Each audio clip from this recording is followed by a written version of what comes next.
आणि महाराष्ट्र अनलिमिटेडच्या सुरुवातीला एक मोठी बातमी। अग्रवाल कुटुंबाचे पाय हे आणखी खोलात गेलेत। गोव्यातील एका व्यक्तीचं अपहरण करून हत्या केल्याचा आरोप त्यांच्यावरती आहे। जमिनीच्या वादातून पुण्यातील कोरेगाव पार्कमध्ये हत्या झाल्याचा आरोप आहे। शिवसेना नेत्यानं याबाबत पोलीस आयुक्तांकडे तक्रार दाखल केली आहे। हे अपघात प्रकरण तर आहेच, मात्र अग्रवाल परिवारावरती आता आणखीन एक कुऱ्हाड कोसळली आहे। ती म्हणजे अग्रवाल कुटुंबाचे पाय आणखी खोलात गेलेत। गोव्यातील एका प्रकरणामुळे गोव्यातील एका व्यक्तीचं अपहरण करून हत्या केल्याचा आरोप आहे अग्रवाल कुटुंबियांवरती। जमिनीच्या वादातून पुण्यातील कोरेगाव पार्कमध्ये हत्या केल्याचा हा आरोप असून एका शिवसेना नेत्यानं याबाबत पोलीस आयुक्तांकडे तक्रार केली आहे।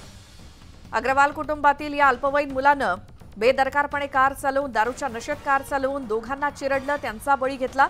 मात्र आता अग्रवाल कुटुंबियांसंदर्भात आणखी एक धक्कादायक माहिती समोर आली आहे। गोव्यातील एका व्यक्तीचं अपहरण केल्याचा आरोप त्यांच्यावरती आहे। जमिनीच्या वादातून त्या व्यक्तीचं अपहरण करून पुण्याच्या कोरेगाव पार्कमध्ये हत्या केल्याचा आरोप आहे आणि एका शिवसेना नेत्यानंच याबाबत पोलीस आयुक्तांकडे तक्रार केली। त्यामुळे अग्रवाल कुटुंबियांचा पाय आणखी खोलात गेला असं म्हणायला हरकत नाही। हिट अँड रन प्रकरण आहेच, मात्र आणखी काही गोष्टी याच अनुषंगाने पुढे आल्या आहेत। या निमित्तानं पुढे आल्या ती म्हणजे गोव्यातील एकाचं अपहरण करून हत्या केल्याचा आरोप अग्रवाल कुटुंबियांवरती आहे आणि त्यामुळे अग्रवाल कुटुंबियांच्या अडचणी आणखीन वाढल्यात असं म्हणायला हरकत नाही।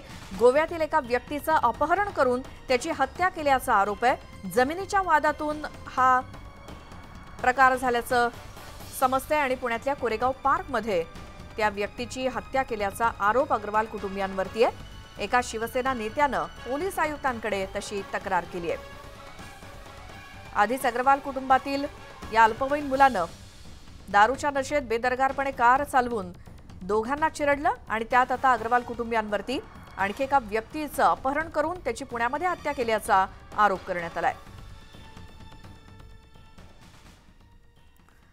तर पुण्यातील या अपघात प्रकरणामध्ये पोलीस सूत्रांनी दिलेल्या माहितीनं एक मोठी बातमी समोर येते। ती म्हणजे अपघातानंतर ड्रायव्हरनं विशाल अग्रवाल यांना फोन केला होता, तेव्हा अपघात तुझ्या हातून घडला असं सांग, तुला बक्षीस देईन असं अग्रवालनं ड्रायव्हरला सांगितलं होतं अशी माहिती पोलीस सूत्रांकडून मिळतेय। तर अल्पवयीन आरोपी हा घरातून निघाला तेव्हा तोच कार चालवत होता आणि अग्रवाल यांच्या बंगल्याच्या सिक्युरिटी रजिस्टरमध्ये तशी नोंद सुद्धा आहे। अपघात होण्यापूर्वी पबमधून बाहेर पडल्यानंतर ड्रायव्हरनं वडील विशाल अग्रवाल यांना फोन करून मुलगा जास्त दारू प्यायला असून गाडी चालवण्यास मागत असल्याचं सांगितलं। त्यावरती विशाल अग्रवाल यानं त्याला गाडी चालवू दे असं सांगितलं होतं आणि मुलगा दारूच्या नशेत असतानाही त्याच्या पित्यानं त्यालाच गाडी चालवू दे असं ड्रायव्हरला सांगितलं आणि अपघात झाल्यानंतरही ड्रायव्हरनं विशाल अग्रवाल यांना फोन करून अपघात झाल्याचं सांगितलं। त्यावरती मुलगा नाही तर तू गाडी चालवत होतास असं सांग, तुला योग्य बक्षीस देतो असं विशाल अग्रवालनं ड्रायव्हरला सांगितल्याची माहिती सूत्रांकडून मिळाली आणि त्यामुळे या गुन्ह्यात आता अल्पवयीन आरोपीच्या वडिलांचा देखील सहभाग असल्याचं स्पष्टपणे समोर येतंय। या प्रकरणामध्ये एक मोठी बातमी समोर येते, एक मोठा खुलासा झालेला आहे। ते म्हणजे अपघातानंतर तूच गाडी चालवत होतास असं ड्रायव्हरला विशाल अग्रवालनं सांगण्यास सांगितल्याचं कळतंय। सूत्रांकडून त्याची माहिती मिळतेय। अपघातानंतर ड्रायव्हरनं विशाल अग्रवाल याला फोन केला तेव्हा अपघात तुझ्या हातून घडलाय असं सांग, तुला बक्षीस देईन असं अग्रवालनं ड्रायव्हरला सांगितलं अशी देखील माहिती सूत्रांकडून मिळतेय। तर अल्पवयीन आरोपी हा घरातून निघाला तेव्हाच तो कार चालवत होता आणि अग्रवाल याच्या बंगल्याच्या सिक्युरिटी रजिस्टरमध्ये तशी नोंद सुद्धा आहे आणि अपघात होण्यापूर्वी पबमधून बाहेर पडल्यानंतर ड्रायव्हरनं वडील विशाल अग्रवालला फोन करून मुलगा जास्त दारू प्यायला याची कल्पना दिली, मात्र तरी देखील विशाल अग्रवालनं त्याला गाडी चालवण्याची परमिशन दिली असं सांगण्यात येतंय आणि मग मुलगा दारूच्या नशेत असताना सुद्धा ही परमिशन त्याला दिली गेली। अपघात झाल्यानंतर सुद्धा ड्रायव्हरनं विशाल अग्रवालला फोन केला, मात्र गाडी मुलगा चालवत नाही तर तू चालवत होतास असं सांग, तुला योग्य बक्षीस देतो असं आमिष देखील विशाल अग्रवालनं ड्रायव्हरला दाखवल्याची माहिती मिळते। या संदर्भात अधिक बोलूयात। आमचे पुण्याचे प्रतिनिधी वैभव सोनावणे आपल्या सोबत जोडले गेलेत। वैभव, हा तर आणखीन मोठा गुन्हा आहे। श्वेता, अत्यंत धक्कादायक माहिती जी आहे ती पोलिसांच्या तपासामध्ये समोर येते।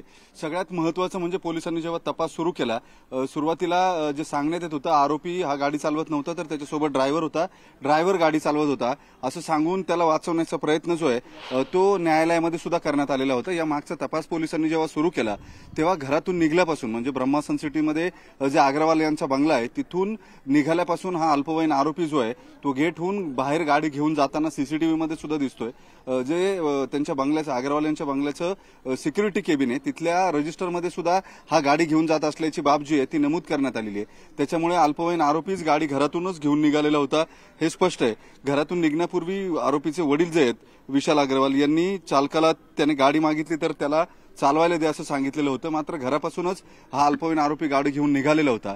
हे सगळं झाल्यानंतर जेव्हा ते पबमध्ये गेले तिथं ते 2 पबमध्ये दारू प्याले वेगळ्या वेगळ्या आणि तिथून परत निघत असताना या चालकाने पुन्हा विशाल अग्रवाल यांना फोन केलेला होता की हा अल्पवयीन आरोपी जो आहे तो जास्त दारू पिलेला आहे आणि तो परत गाडी चालवायला मागतोय तर गाडी त्याला देऊ का, अशा पद्धतीचा प्रश्न त्याला विचारल्यानंतर विशाल अग्रवाल यांनी त्याला गाडी चालवायला दे असं सांगितलं। हे सगळं झाल्यानंतर पुढच्या 10 मिनिटांमध्येच हा अपघात घडलाय। अपघात घडल्यावरती पुन्हा चालकाने विशाल अग्रवाल यांना फोन केला आणि सांगितलं अशा अशा पद्धतीने अपघात घडलाय। त्याच वेळेला विशाल अग्रवाल यांनी या चालकाला सांगितलं की गाडी तू चालवत होता असं पोलिसांसमोर सांग, तुला योग्य बक्षीस जे ते देईल, मात्र तो गाडी चालवत होता हे कुणालाही कळू देऊ नका किंवा कुणालाही सांगू नका अशा पद्धतीनं त्यानं त्याच वेळेस जो चालक आहे ड्रायव्हर जो आहे त्याला आमिष दाखवलेलं होतं आणि या ड्रायव्हरनं सुद्धा पोलिसांसमोर गेल्यावरती तोच प्रयत्न केला।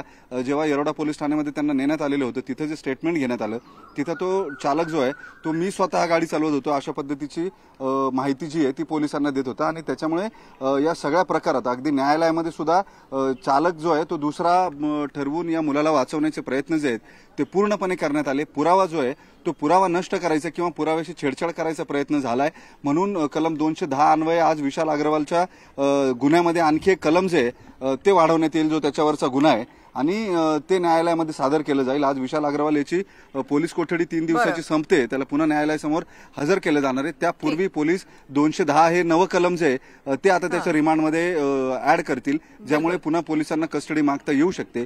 जो मूळ पुरावा होता तो पुरावा नष्ट करायचा किंवा छेडछाड करायचा प्रयत्न विशाल अग्रवाल यानं केलाय। त्यानं चालकाला सांगितलेलं होतं की तू स्वतः पोलिसांना माहिती देताना मी गाडी चालवत होतो असं सांग, जो अल्पवयीन दारू पिलेला होता तो गाडी चालवत नव्हता अशी माहिती पोलिसांना ही तर आणखीन धक्कादायक गोष्ट म्हणता येईल की हे जे अपडेट समोर आले। धन्यवाद वैभव या सगळ्या माहितीसाठी। तर